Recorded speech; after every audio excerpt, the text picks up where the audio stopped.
Okay, so hello everyone, my name is Jacques Samain. I'm a candidate, PhD candidate at Telecom and at Cisco. And I'm going here to present my some work we did as part of my PhD thesis on video delivery over ICN. So this work was done with Giovanna Carofiglio, Luca Moscariello, Michele Papalini, Mauro Sardara, Michele Tortelli and Dario Rossi. So first a bit of motivation. So the question we wanted to address is video going to break the network? So by 2020, 80% of the internet traffic is going to be of video traffic. And there is also what we see nowadays is that there is a shift in the consumption. So we are switching from video when you are watching it on your television on your sofa to a consumption, a mass consumption, so you can watch video everywhere on your smartphone, on your tablet, when you are in the subway, at the fast food, etc., etc. So in that way, we have more and more mobile video, thus raising a lot of network challenges. So they are listed here. So the first one is an incredibly higher and growing scale. The second one is an ever higher quality requirement. So you have 4K video, but now you have 8K video that are emerging, and also the virtual reality and the augmented reality is arriving on the market. So the third challenge is how to deal with heterogeneous access, so with Wi-Fi, with LTE, and also the higher mobility of the clients. And then the two last is support for different models, so unicast and multicast. And the fifth one is one we do not address in this work, is the security requirements. So here is an outline of my talk. So first I'll do a small introduction on what is ICN and which part of the video we are doing. So we are using MPEG-DASH, for instance. Then I will explain what we did with ICN to enhance the quality of experience and compare it to with respect to TCP. And then in the third part, I will present the current work we are doing. So for the introduction, so first, what is ICN? Then what is dynamic adaptive streaming over HTTP? And then I'll talk about the adaptation logic that is a part of the dynamic adaptive streaming over HTTP, which in short is DASH. So first, what is ICN, Information-Centric Networking? So Information-Centric Networking is a new networking paradigm where the name data is in the center. So you have a location-independent data. And how does it work? So you have two types of packets. So let me go back to this. I'll give a small example here. So here you consider an ICN router that is here, and it has two ingress links and one egress link. So first, so as I said before, we have two kinds of packets in ICN. So we have an interest packet and data packet.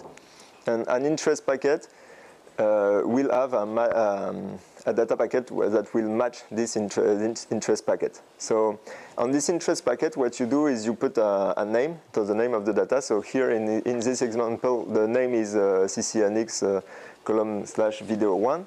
And what it does, so you send this packet inside the network, and then when the router receives the packet, it will look into a FIPS that is not represented here, and forward the packet on the egress node that corresponds to the FIB entry. And in ICN, what we do to retrieve the data is we have a PIT, so it's a pending interest table, in which the router keeps tracks on which interface the packets came from. So for instance, here the packets came from the link 2. So inside the PIT, it will add an entry with the name of the name requested and the face, and then it will forward it following the FIB entry. When the data packet come back, it will the router gets the data packet and will look into the PIT if there is a matching interest for this data packet. If there is not, it will drop it. If there is one, so in this case here you see that the interface on which the interest came is phase 2, so it will forward the data packet on the interface 2, and it will discard the pit entry. Okay, so now with ICN, what we get also is in-network caching. So this is another part. So if you send an interest packet, so in-network caching is done at the router. You have a content store. And when an interest packet arrives at the router, it will do a lookup in the content store for this interest. And if the data packet is present in the content store, it will just forward, send back the data packet on the ingress link where the interest came, and then it will not forward further the interest. Then we also have multicast possibilities. So for instance, if the data is not present in the content store, before forwarding the interest packet, the router will take a look in the pit entry here, and it will see, in our case here, it will see that it already received an interest for this particular name, and it was coming from interface 1, and this one came from interface 2. So instead of forwarding this interest and put a new entry in the pit entry, it will just add inside the pit entry for this name a new interface, and it will drop this interest. And when the data comes back from here, it will be sent on the two links, and so thus it achieves multicast. So with this we obtain a connectionless protocol, because you don't need anymore to establish connection with different hosts to get your content. So now let me talk about DASH. So how DASH works? It works on it's a progressive HTTP download of the video.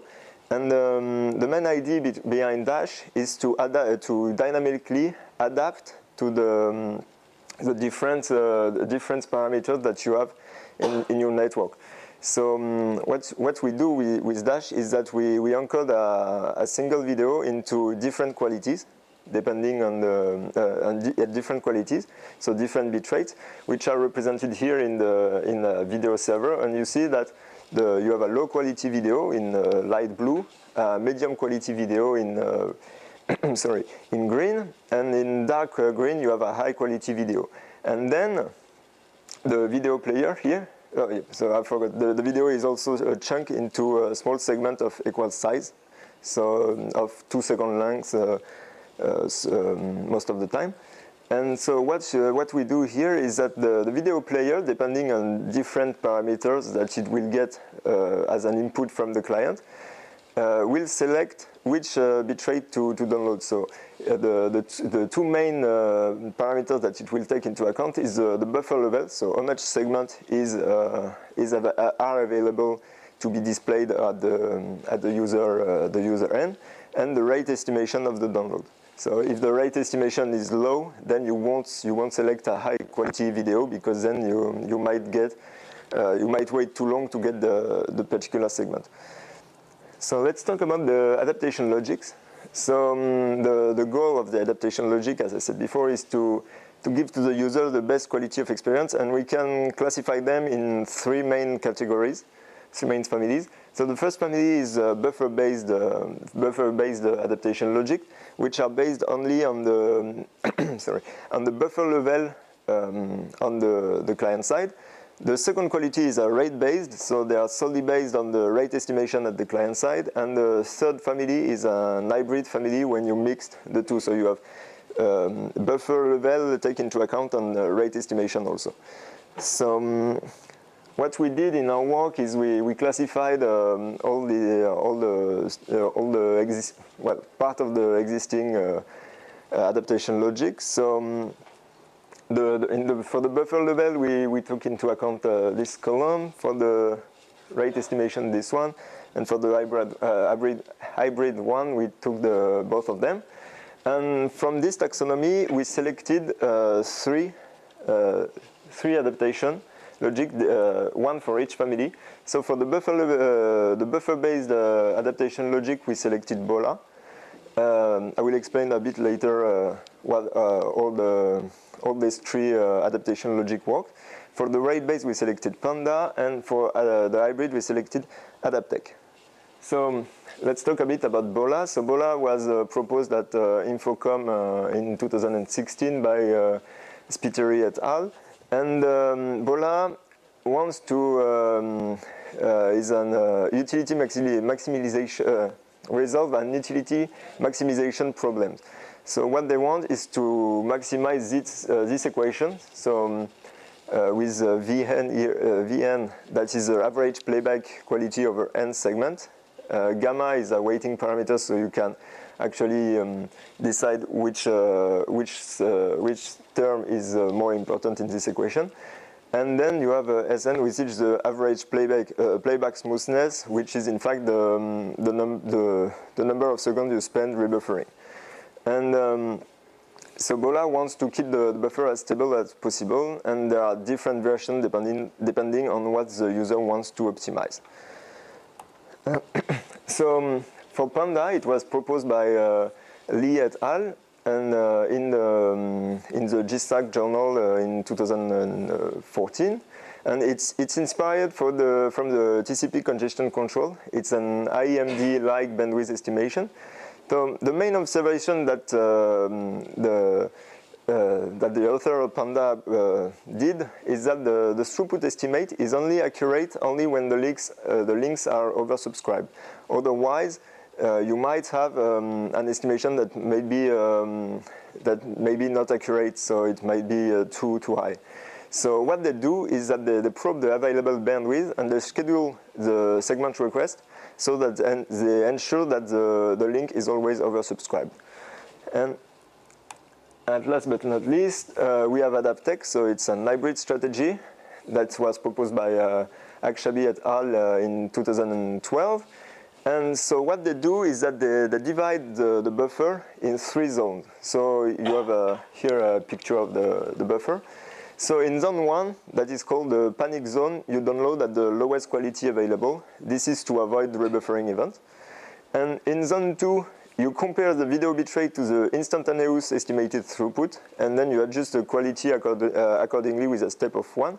So if you are downloading at the lowest quality, but the instantaneous estimated throughput is way higher, you can go to a higher quality. And in zone 3, which is the comfort zone, what you do is that you can only increase the quality by 1 if for the last 10 seconds, if for the last t seconds, sorry, the average throughput allowed it. So this means that for the last t seconds, the average throughput that you measured was higher than the bitrate of the next quality. So now I'm going to present the work that we did. So first I will present the test bed and the tool that we used along with the metrics. Then I will show how we used ICN to enhance the video experience over Wi-Fi. Then I'll talk a bit about the throughput estimation. Then how to use heterogeneous networks to enhance this video experience further. Then a summary, and then if we have some time, we can show you some videos. So first, the test bed that we use. So the topology that we have is like this. So we have 3 physical clients. So these are 2 tablets. We have one iPad and one Android tablet. Here we had a NUC, so a small computer, and all the rest of the nodes are emulated using LXC containers. So all of this was deployed using vICN, which is an orchestrator. That allows us to deploy emulated ICN nodes and also emulated radio channels. For instance, here we have Wi-Fi 802.11, and here we have LTE. And this is emulated thanks to vICN.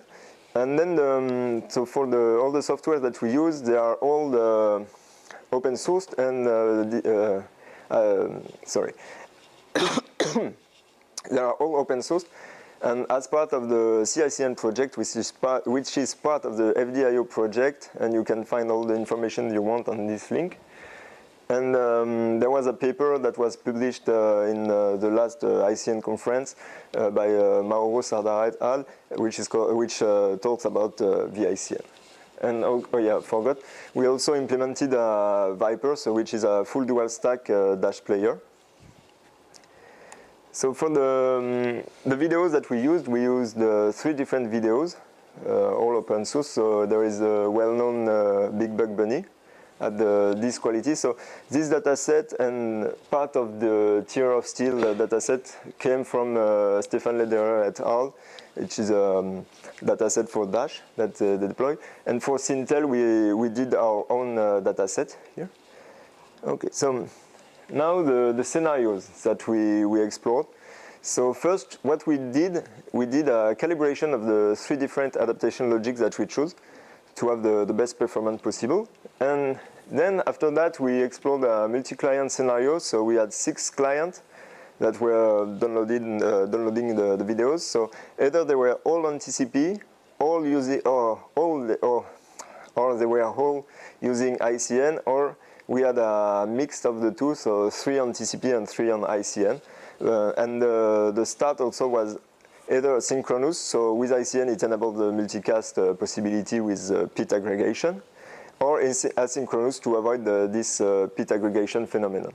And then we focused on a single client, so either only connected to Wi-Fi, or connected to LTE, or connected to both. And we also used 3G or 4G. And for each scenarios, so the multi-client and the single client, we repeated the experiment for the 3 selected adaptation logic. So for time constraints, we focused. I will focus here only on the Wi-Fi connection for the single client and the Wi-Fi and LTE connection for a single client. So the metric we use. So the first one that is considered the most harmful for the quality of experience of a user is the number of rebuffering events. So this means that when the buffer deplete is created as told in the video, and I guess you have all seen this on YouTube when you have this little thing that spins indefinitely in the dark. And then the next one is average video quality, so it's quite self-explanatory. Then the number of quality switches, and then also the average quality switch frequency and the average quality switch variation. So this means the magnitude of the quality switch. And at last, we consider the total rebuffering time. So let's first focus on the video, the video over Wi-Fi. So the topology that we had were this, and we only considered this client connected to Wi-Fi, and then up to the video server that was serving the video up to 4K. So as you all know, if a loss occurs on Wi-Fi, it is handled by the endpoint, so either the client or the server. For instance, in ICN, when there is a loss in vanilla ICN, the loss is handled at the client because there is a timeout on the pit entry, and then the interest can be retransmitted. So, but with ICN, we can do better than that. We can have a mechanism that is called Wilder, that was proposed at the ICN conference in 2016, and Wilder is a mechanism that allows sub-RTT loss detection, and it works like this. It's an hop-by-hop mechanism, and what they do is that, so we consider two hop here, to one client and the access point, but it's agnostic to which one it is, and each hop will keep a track of a sequence number. So here the sequence number will be 3, and this guy expects the next sequence number to be 3. So when the packet that will be labeled 3 is sent, the packet is sent, this guy received the packet, it will check that the label is really 3, it was expecting 3. So everything is all right. It will update the expected sequence number to be 4. But then packet 4 is sent and is lost. And then packet 5 is sent and is also lost. And the next packet that goes through is packet number 6. And when this guy receives the packet label number 6, it will see that there is a discrepancy between the expected sequence number and the sequence number he received on the packet that just arrived. And it can infer from this that a loss has been detected and can send back an explicit notification that a loss occurred. and this guy can then resend the 2 packets that were lost. So here are the results that we had on this Wi-Fi experiment. So in blue you have ICN without Wilder, and in yellow you have ICN with Wilder, and in green you have the vsTCP. So the first plot is selected quality at the video client, and here you have the buffer level.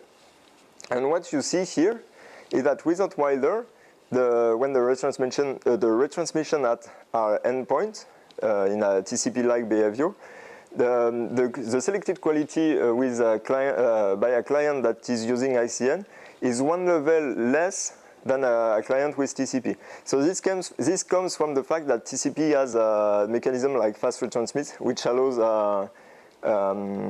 faster retransmission. Whether in ICN we are just waiting for a timeout in the pit. And with Wilder, so with the loss retrieval in network, we achieve the same quality as TCP. Okay. So now on the throughput estimation. So the classical approach, as you all know, the throughput equals the size of the segment downloaded divided by the time of the download. With ICN, what we can do is we can estimate at the packet level the rate estimation. So this gives us a timely and refined estimation compared to the classical one. And we can do it only at the client, so we don't need to touch at all the server. And what we did actually is that we did a rate estimation every 50 packets, and the results are here. So you see that now without Wilder we achieve almost the same quality as TCP, and with Wilder we are 1 quality above. But there is a trade-off, because now we are more pushing on the network. So we are downloading at a higher quality, yes, but you can see that the buffer level is not really high, and the red dashed line here is the two threshold that delimits the 3 zones on AdapTech. Yeah, okay, I forgot. These experiments were done using AdapTech. So here you see that the buffer level goes below the first threshold. So here we are in the panic mode zone. So that's why you see drops here. So, so all of this to say that with ICN you can do more refined rate estimation, but then it allows you to use more of the bandwidth, but then you have less buffer, and this might induce quality switches, or even rebuffering if you are using another adaptation logic. So now, if we focus now on the video experience over a heterogeneous network. So here we consider the same client, but then it's connected not only to Wi-Fi, but also on LTE. So with TCP, some studies have shown that MP-TCP can be harmful for the user experience. Especially when the 2 links are asymmetric, well, really asymmetric. And the simplest way to use both paths would be to do a load balancing per video segment. So that means that when you are downloading, upon the download of a new video segment, you will select one of the 2 paths and then stick to this path until the end of the downloading. With ICN, what you can do is you can do a load balancing on a per packet basis, and then you can have different load balancing strategy for given names. So this means that for a video segment, you don't have to pick one of the 2 links, but you can use both of them at the same time. And as a result, so again, you have the same type of graph that we saw before. So you have the selected quality here and the LTE split ratio here. And in red, you have the load balancing on a per segment basis. So what would the TCP do? And in blue, you have the load balancing per packet. So what we can do with ICN. So what you see here is that with a load balancing per segment, you see oscillation. That comes from the fact that the bandwidth available on the Wi-Fi is way lower than the LTE one. So when you are downloading on LTE, you can achieve you can achieve up to quality 8, for instance. And then when you go back on Wi-Fi, you can only achieve quality 4, as we've seen before. So that's why you have oscillation, because you will take way more time to download by quality 8 on Wi-Fi, and then it induces oscillation. And actually, what you get is you get a quality of experience that is worse than using a single pass. So here only using LTE. And with the load balancing per packet, you see here that we get the aggregated bandwidth. So we are able to achieve the highest quality here. So for instance, quality 9.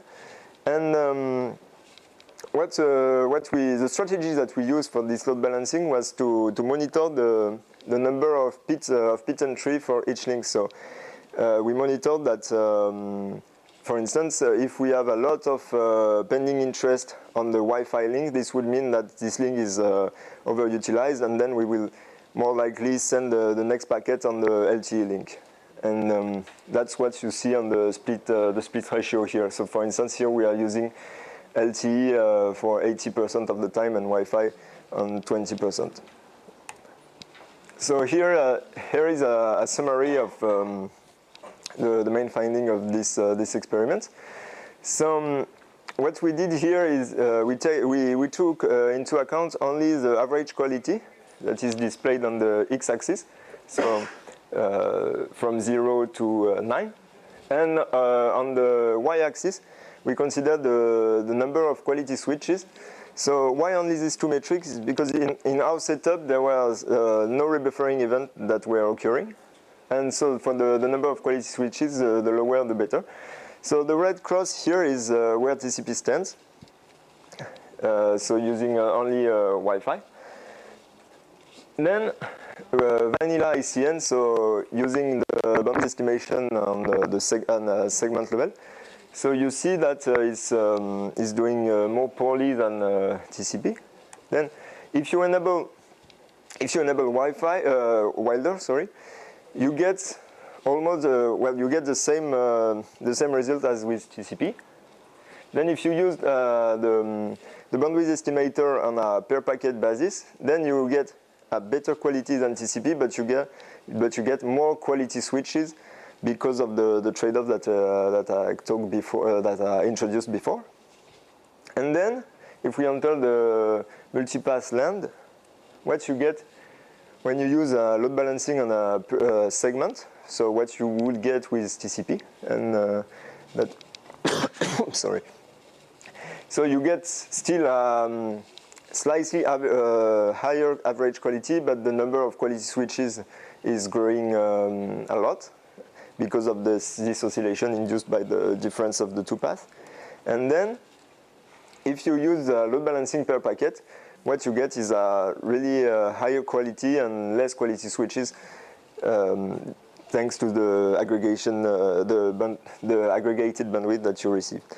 So the result that we got still hold when we did a systematic validation, and so here are the results. And so now I can talk a bit about some video that we did. So this was presented at SIGCOM as a demo.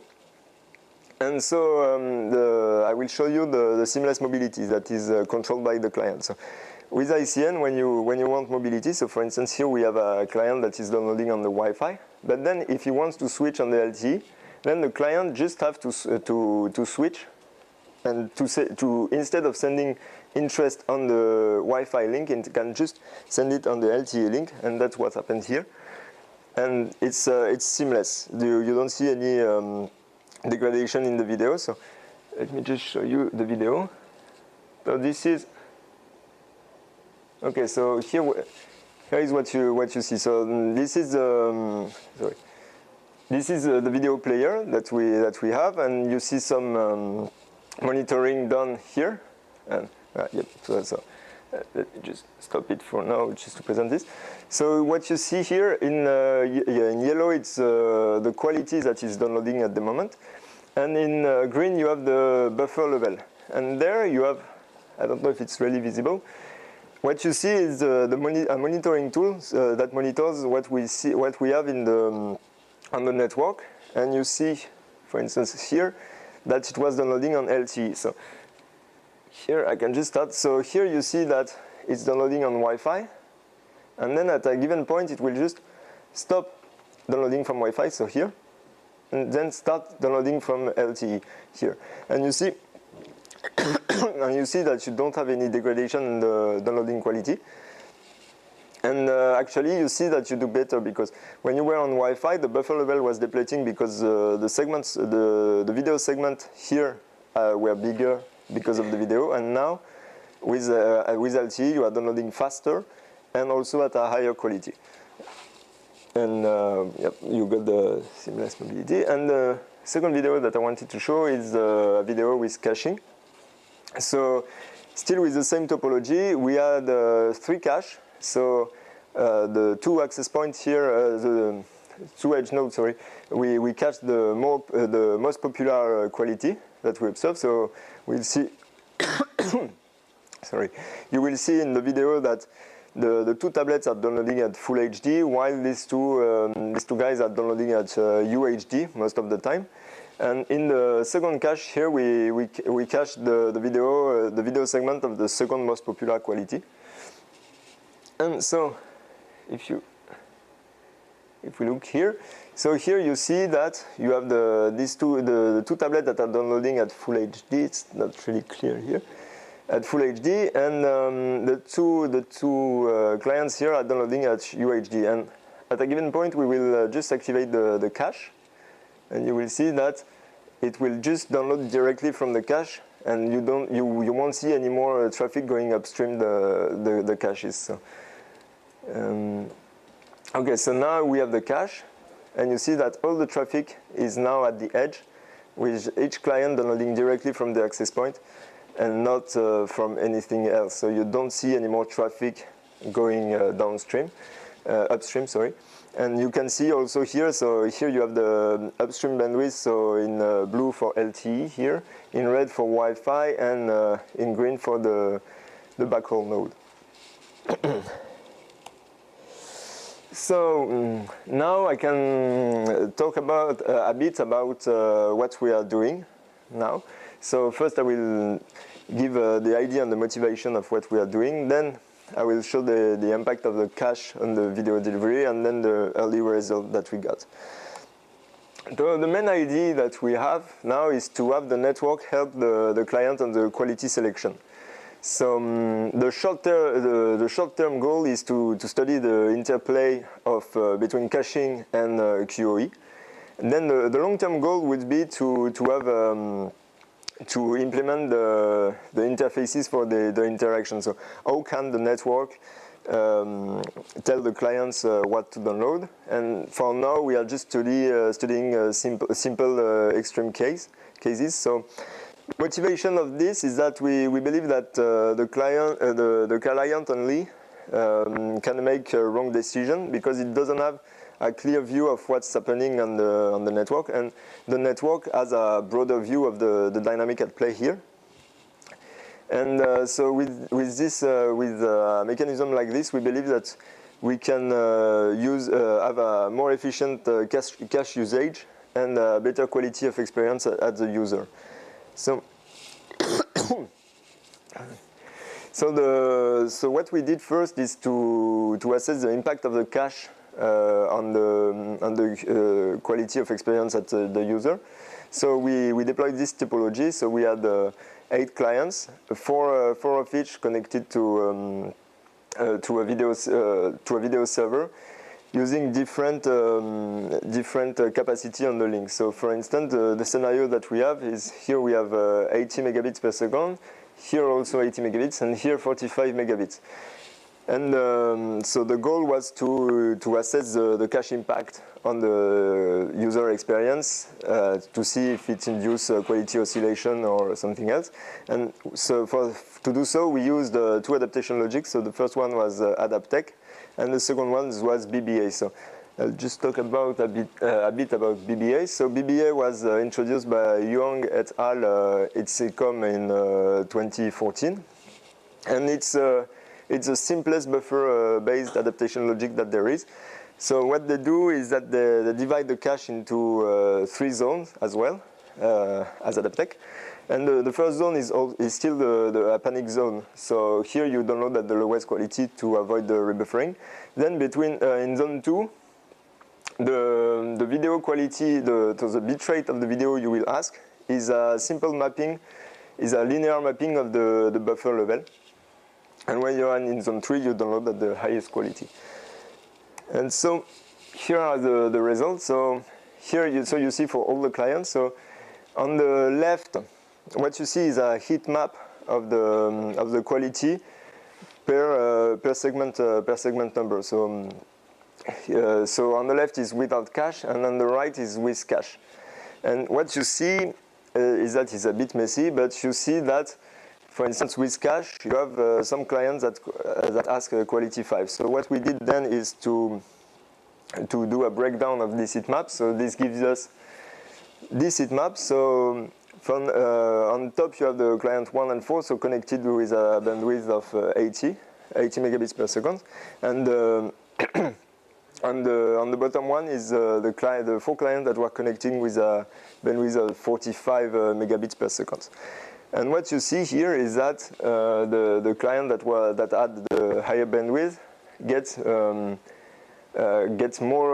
better quality from the cache, but still the other clients have improved also their quality.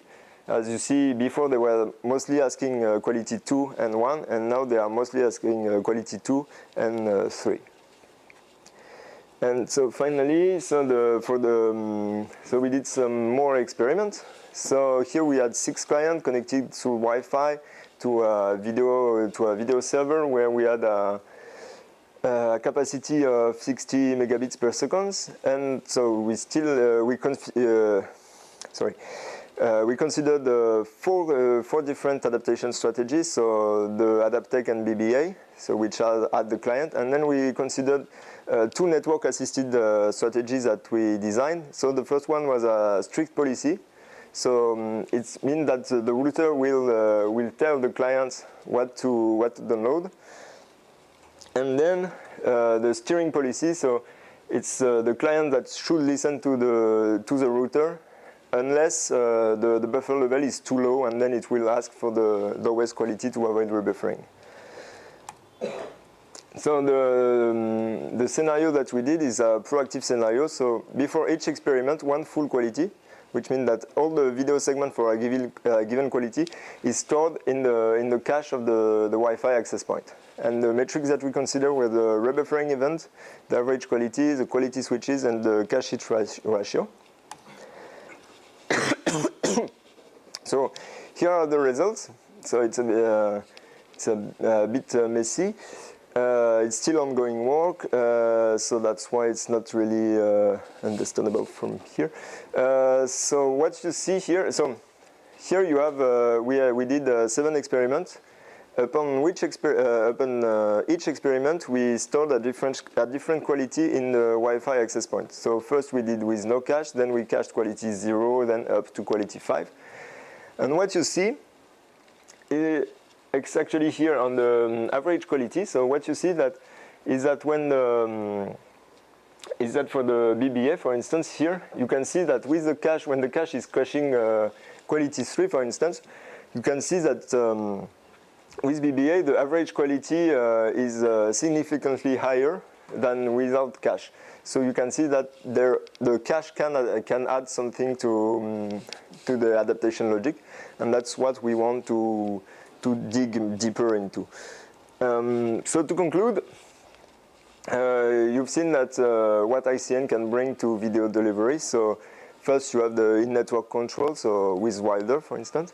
Then you have seen that with a refined rate estimation, you can also improve the average quality, but you have to take into account that this can also harm the user experience because this can lower the buffer. Then you have seen also how the heterogeneous access is dealt with, for instance, with load balancing on per packet basis, and then you've seen the video with the caching. And then what we are doing on the network. And finally, sorry. So this work was published in the IEEE Transactions on Multimedia last September. And we did a demo at SIGCOMM this year, and we did this February a demo at Mobile World Congress. And thanks for listening, and if you have any question, I'll be happy to answer.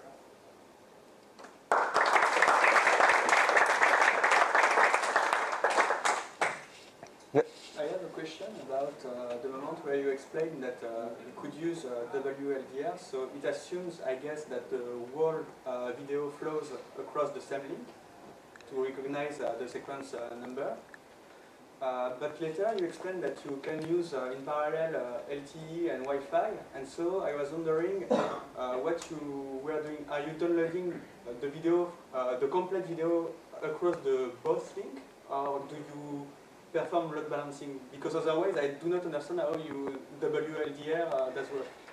Okay, so let me just grab the slide. Okay, here. So actually what we do is that we have wider enabled here. And wider works just before you send the interest. So the load balancing is done before you do wider. So first you do the load balancing, so you select the interface, and then when you sorry. And then when you select, so you do the load balancing, so you select an interface, and then if you select the Wi-Fi interface, you will add the label, the sequence number on the packet when it goes to the Wi-Fi. So that way, only the packet that transits on the Wi-Fi link will have the sequence. Yeah, it's post load balancing decision. Yep, exactly. It's entirely independent from what you're sending. It's just per packet on a specific. Okay. Thank you.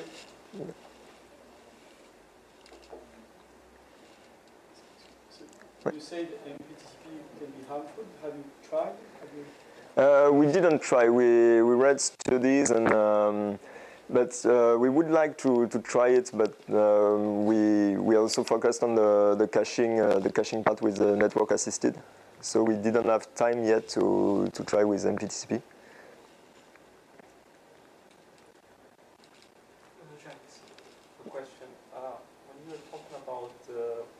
Caching strategy for videos. What are you really caching? You're caching a video segment at a given bit rate. Yep. And what is the caching strategy? It's just the popular ones, or is it? And the caching strategy at the moment we are using is a simple LRU strategy. Okay.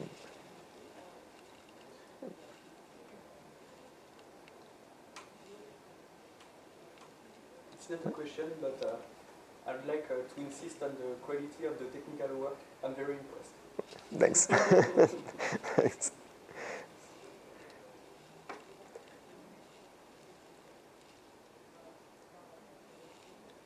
Okay. No more question? Nasty question. So maybe let's thank